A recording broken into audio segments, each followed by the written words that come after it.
Hey guys, and welcome back to Content is Profit. Today we're going to be talking about 5 ways that you can get traction with your content. This conversation specifically came out of an open office hour session that we had in the Business Creator Club. A little bit different. We're not gonna feed the audio off the call, but these are some important lessons that we kind of share with everybody there. And if you wanna be a part of it, you can go to businesscreator.club. We meet every single week and we have open office hours and we're putting content production and monetization resources in there as we go. So the group is growing. We're so excited. And by the way, if you're listening to this today at 11 a.m. Eastern, we're doing a live workshop with Austin, who came in the last episode. It's amazing. And he's going to help us build our high ticket offer. I challenged myself and himself to see if we can build a $100,000 offer, which is crazy. And you can come listen and be a part of it and also work on your high ticket offer. So this is open for everybody. I'm going to put the link right below. You don't need to be part of the Business Creator Club. You can just register for free right here. Space is limited. I think we have a couple of spots still available. If you cannot stay through the entire session, don't worry about it. There's going to be a replay, but the beginning, Friday 11, is so important. And we'd love to have you there as well so you can build your high ticket offer and make money from your content. Let's go, because this is what we're here for. All right. With that said, here's the episode. Like I mentioned in the intro, we're talking about 5 things or 5 ways that you can get traction with your content. And like I said, this came out of like live examples and we might go through them in just a little bit. They're not in a specific order. You can grab these and apply in your content and your business process as we go. So number 1 is unlocking the safety net. And what do I mean by safety net, right? Think about when you go out to eat at a restaurant, right? Or your girlfriend or your wife is like, hey, babe, or your husband, hey, babe, why don't we go to this restaurant and have dinner? What is the first things that we do? Or at least, maybe you don't do it. I don't know, but I do it. I go online and I go to my phone and I start checking on, what kind of food do they eat? Do they serve? What kind of food? How does it look like? Is this some kind of, maybe I go to the social media pages and I look at the content that they've already posted in there. That's what I call the safety net. Now, for a business, that might look a little bit different, right? But a trend that we normally see, and you tell me if I'm wrong, but when people connect on social media or they connect on LinkedIn or they connect on these platforms, they go back and see like what you posted. They go back and see, do they have a podcast? They don't have a podcast. If they have a podcast, how many episodes? Like they go and they might scroll. They might not listen to your entire episodes. They might not watch your entire content. But the fact that you have content being updated every single week or every single day, that you're present every single day, is a massive, massive plus, because now your relevance and your authority goes a little bit higher, and then that trust factor goes, a little bit higher. So we talked about it before: art, authority, relevancy, and trust. So if your content is there and they check maybe 1 or 2 posts and you kind of know what you're talking about and you give good insights and your point of view are relevant to them, that authority, that relevancy, and that trust are going to go higher, and it's going to help you kind of move the needle forward. So how do you unlock that safety net? A lot of people don't get to that point because they haven't cracked consistency and frequency. That they're not frequent enough, or they cannot sustain a consistent schedule of posting. Maybe there's an afterthought. Maybe you're running a business and content might be the last thing that you're thinking about, which, by the way, it should be one of the first ones. But I was a fitness studio manager, right? And I was there. The content was the last thing that we wanted to do because a corporate was ruling content, and they're like, you guys have to be present and do this and do that. And man, I had like 1,000 problems. I had to go and take care of my sales team. I have to make sure the coaches are doing their job. I have to train my sales staff, like all these things, right? So how do we come up with a system that we can be consistent and we can be present, and it could be at whatever cadence you decide to do? But that's why the publishing pyramid is there. It's part of the Business Creator Club. Go there, businesscreator.club. It's right there under resources. And you can download it. Oh, if you have any questions, just send me an email. But once you have that unlocked where you've been publishing, it's going to be awesome, because as you start connecting with people online, as you start jumping on calls, as you start, guesting on podcasting, people are going to go to your socials and they're not going to see nothing. They're going to see stuff in there. It's not going to be empty. And then your trust goes through the roof. So unlock your safety net. I hope you can achieve there. For us specifically, how does that look? For us, these are podcasts, right? Maybe on social, obviously we have clips going out every single day. And they might not be the most viral clips or anything, but I tell you, it does help, because every time we go to an event and we start saying hi to people and we're shaking hands and maybe we're on stage talking, specifically on that event, they might be going to our socials, and the comment that we see every time is like, guys, I see you guys everywhere. I see you guys everywhere, right? And that increases the trust, and then we can move the conversations forward for a deal or, a partnership or a joint venture or whatever that looks like.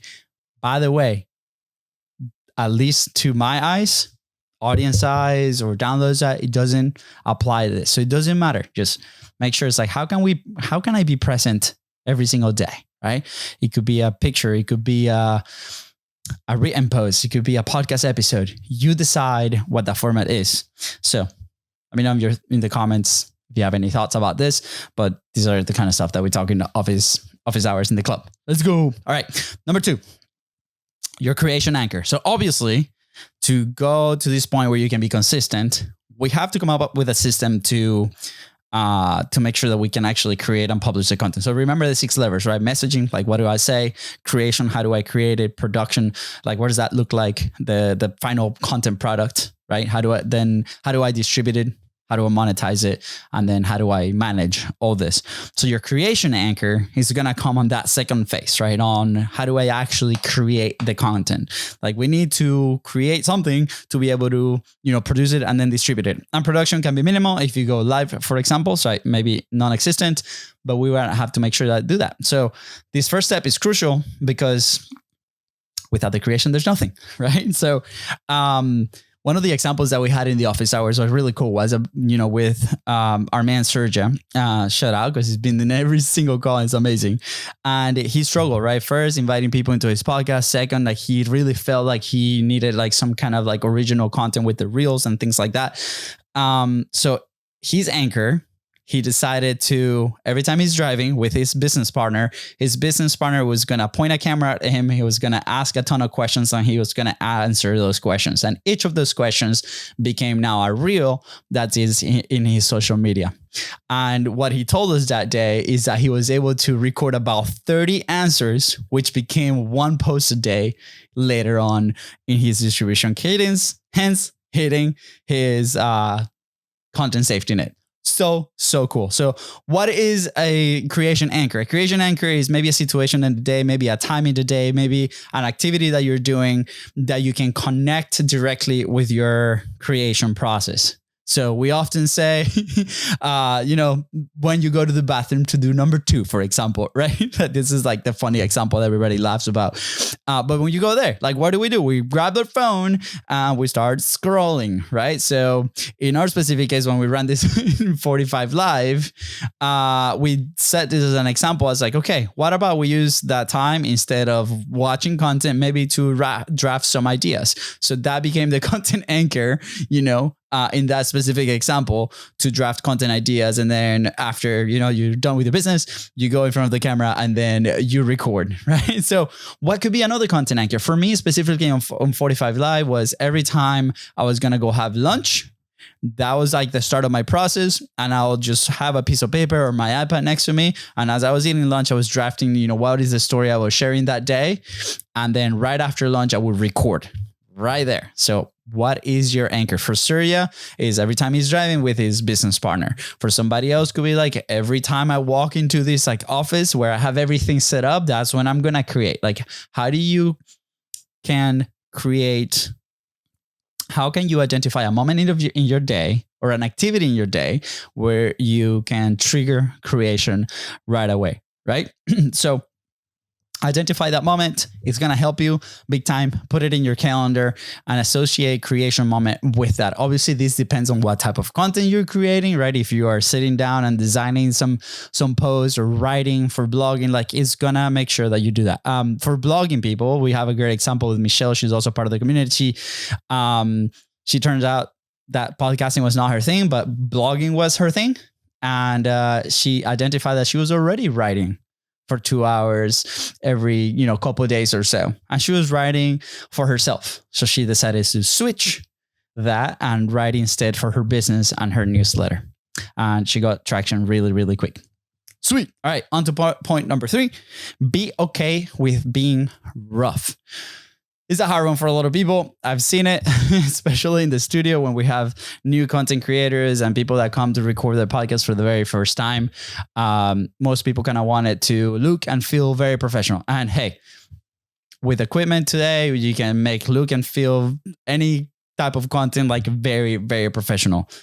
But we still have stage number 1, which is the messaging. It's like how we deliver that plays a big part on the content being perceived as professional, right? What comes out of our mouth, the way that it comes out of our mouth is also very important. And no amount of post-production, no amount of production can make that look good. So if we're starting out, if this is your first time kind of putting video out there, even if you have years of experience delivering the content that you're about to deliver, which by the way, if you have years of experience, you know your stuff, you're awesome.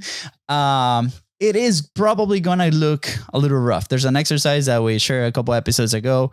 It's from an expert in speaking in public. It's like, hey, create a content and then listen to it. Don't even watch it, just listen to it. And you're going to start learning a lot about yourself, and you're going to start learning a lot about how you deliver the message. For example, I know I speak a little bit faster than usual. I know I run out of breath sometimes. So that's something that I'm constantly working to get better at, and appreciate the feedback for those that have sent feedback. But again, be okay with being rough. The cool thing about social media today is that there's so much out there and there's so much opportunity that even if you put something and it doesn't work and nobody watches it, that's great. And maybe you're not okay with it, or maybe it's not like the highest quality possible that you want to achieve, for personal reasons or whatever. It's okay. You get a second try an hour later because the algorithm is not going to show it if it's not good or not relevant to people. So how do we know if it's working? It's, because more eyeballs are looking at it, right? And there's obviously a different way to approach this, but take it as a good sign that maybe I personally need to get better. And that's okay, right? And you can be at peace with the type of content that you put out there. You might be adding a ton of value for, a small amount of people, but that a small amount of people are creating a big impact versus chasing big audiences, right? So take it as an opportunity to do that and be okay. That's going to be a little rough at the very beginning or even after years, right? Like this is episode, I think, officially 583, but unofficially more than 600. And sometimes they'll still make, those little mistakes or, maybe I forgot to say this, maybe I forgot to do that. Maybe I delivered this in the wrong way or, whatever it is. Maybe it's a caption, right? That when we put the caption in the video, it might not be spelled correctly or we missed the comma, right? Don't worry too much about those details because that's going to hurt your consistency. It's going to hurt your safety net. It's going to hurt your publishing cadence. It's just going to add friction to the process. So make sure we put it out there and take every opportunity as a way to get better. Sweet. All right. Number 4. This is a little bit more specifically on long form content and podcasting, but your interview, safety net, as in like, what are the questions that we're asking? So if you're having an interaction with somebody, and this specifically for a lot of the people that come to the studio, and like, how do we build authority in the content? And this can be kind of like also a topic safety net or a way to, once we forget the topics, how do we do that? So in our interview, to be able, or the conversations, to be able to achieve that authority level together with our guests, something that we do is like, we don't approach it really as an interview. We approach it more as a conversation. We're both equals and we're talking about this specific topic. And we draft a couple of questions, maybe 5 or 6 based on, what they've done in the past or the submission form that they send. And we keep them in our document to make sure that, that if for some reason we go blank, if for some reason we lose the train of thoughts, or maybe we get to a dead end, because it does happen, we always go back to those questions, right? So in our specific case, we had what Disney uses for all their movies, and a lot of marketers teach as well. It's called the Epiphany bridge story, or the hero's journey, more than likely. And the hero's journey is like there's like this person that goes through a transformation in their journey, and there's things that happen along the way. So we have these markers as in, okay, the beginning of your story, and like, what was your first challenge? And, what was the thing that you did that changed everything? And was it realization, right? Like this arc of story. And for us, for a long time, that was our interview safety net. So to keep the interview going. So if we will hit a dead end, we'll default to some of those questions about their story. Now it's a little bit different because now we're talking a little bit more tactically on the content side and not diving too much into the backstory of the people that comes to our show. But now it's maybe 3 or 4 questions based on how to make money, because that's the name of the show, right? Like, how do we create profit from content?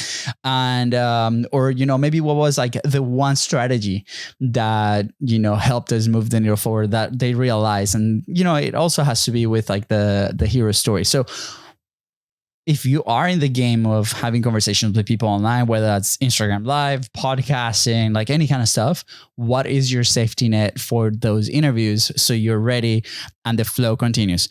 And the end game of this, because again, it can be fixed in post-production, right? Obviously, you'd be like, okay, if you're not going live, like, okay, no worries. Like, let's just reset and do this. But at the end of the day, what we want to do is we want to have a great experience with that guest, and the fact that the conversation flows, and then we don't have to do retakes, and it doesn't add friction to the process. You come off as very professional because that's a person that you want to develop a relationship with to maybe help your business, right? And he's also going to save you or your team hundreds of hours in post-production, because then you don't have to go back and kind of check on that. So I recommend having those and do a good prep and making sure that the interview goes, because authenticity is the best. Authenticity helps kind of build that trust, that authority, that relevancy, right? If it's like a hyper-produced, there's this trend, again, depends on the industry, but think about like how you like to consume content, right? And again, a model after that, but this is specifically for those interviews. And number 5, the last one. Here we are. Are we good on time? Yeah, we're good on time. Okay. Number 5, start leveraging. So I'm a firm believer that if you're a creator, if you're a CEO, CMO, if you're in a position of leadership in your company, you should at least start experimenting with your content creation, any part of the process, right? From messaging, from, the creation process, maybe producing a little bit. How do we distribute this content, right? Obviously, you're going to be very involved in the monetization side, right? Because you're selling a product or you're selling a service. And then how to run things, right? Especially if you have a team. 100%. I will highly, highly recommend, if you haven't dipped your toes into the creation process and the post-production process, start experimenting, because you need to know what's going on, especially the messaging, right? Like if it comes from you, is way better, is going to come more authentic, and people are going to connect with you. And we've seen many examples of companies that are B2B, that might be in real estate, financial, different things. And, the attractive character or the person in front of the camera might not be the CEO or might not be somebody else. And it just creates like this separation. And, maybe your company is looking for that separation. I don't know, but I'm a big fan of bridging the gap between that. So that's why we do our podcast. That's why we scripted. And people are dealing with us at the end of the day, right? Like, so I don't want to lie. I don't want to like spend extra energy on that kind of stuff. Now, there's going to be a point on the other side that, you might be wearing all the hats. You're coming up with the messaging, you're coming up, with the creation process, your content anchor, you're creating in the car, you're creating in your podcast studio. Like you're the one editing the videos, distributing everything, right? As soon as you can, as soon as you build your resources, start leveraging and find the constraint. Like, what is the thing that you don't enjoy doing?